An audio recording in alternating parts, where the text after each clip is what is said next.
Bonjour les CM1, CM2, j'espère que vous allez bien. Nous sommes mardi 5 mai, je vous fais la correction du questionnaire 3 du vieux fou de dessin que je vous avais donné mardi dernier.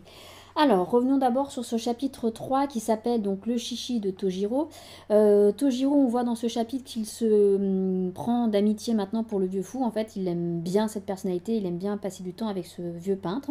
Donc, il va à la boutique du vieux peintre et la première chose qu'il fait dès qu'il arrive, il a envie de voir le chichi qui est dessiné par le vieux peintre. On a vu que tous les jours, ce peintre peint un chichi qui est un lion dragon et qui normalement est symbole de voilà, qui est censé être un porte-bonheur, et il en dessine un tous les jours. Donc là, Tojiro est très intrigué, a envie de voir le chichi de la journée, et le vieux peintre lui offre le chichi qu'il a dessiné.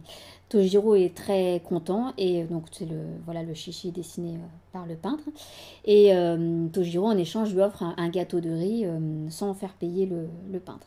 Le lendemain, quand il revient, malheureusement, Tojiro, il a un œil au beurre noir, et il doit rendre le dessin au peintre car son oncle veut que le gâteau soit payé. Donc le peintre lui dit: c'est pas grave, un cadeau est un cadeau, je te paye ton gâteau d'hier, je te paye celui d'aujourd'hui, et voilà, nous sommes quittes. On apprend aussi dans ce chapitre que l'homme qui s'était emporté dans le chapitre 2 contre le vieux peintre, en fait, c'est son petit-fils. Voilà. Sur la fin de ce chapitre, en fait, Tojiro propose un marché à... Pas Tojiro, le vieux peintre propose un marché à Tojiro, il lui propose de devenir son commis, ça veut dire son employé. Quelqu'un qui va l'aider, qui va se déplacer pour aller chercher ses encres, etc. Et en échange, il lui dit: mais si tu fais ça, il faudrait que je t'apprenne à lire et à écrire. Tojiro, lui, il est très très content de cette idée, il a très envie de ça. Et donc, le vieux peintre propose à Tojiro d'aller parler à son oncle pour se mettre d'accord avec lui. Voilà pour ce qui est raconté dans ce chapitre. Alors, vous aviez du vocabulaire, j'espère que vous l'avez regardé, pour vous aider à comprendre si vous aviez des difficultés à tout lire, tout comprendre. Il est là, donc re-regardez-le. Et puis donc le fameux questionnaire sur le chapitre 3. Donc le chapitre 3, le titre c'est le chichi de Tojiro.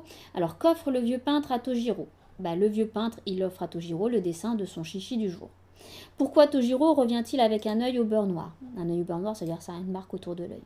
L'oncle de Tojiro l'a frappé car le garçon a offert un gâteau au vieux peintre en échange du dessin du chichi. L'oncle veut que Tojiro rende le dessin et fasse payer le gâteau au vieux peintre. Ah, j'ai oublié un petit O ici, au vieux peintre. Qui était l'homme de la bousculade? L'homme de la bousculade est le petit-fils du vieux peintre. Que propose le peintre à Tojiro à la fin du chapitre? Le vieux peintre propose à Tojiro de devenir son commis, c'est-à-dire son employé, et de lui apprendre à lire et à écrire. Il lui propose de parler à son oncle. Voilà, j'espère que ça a été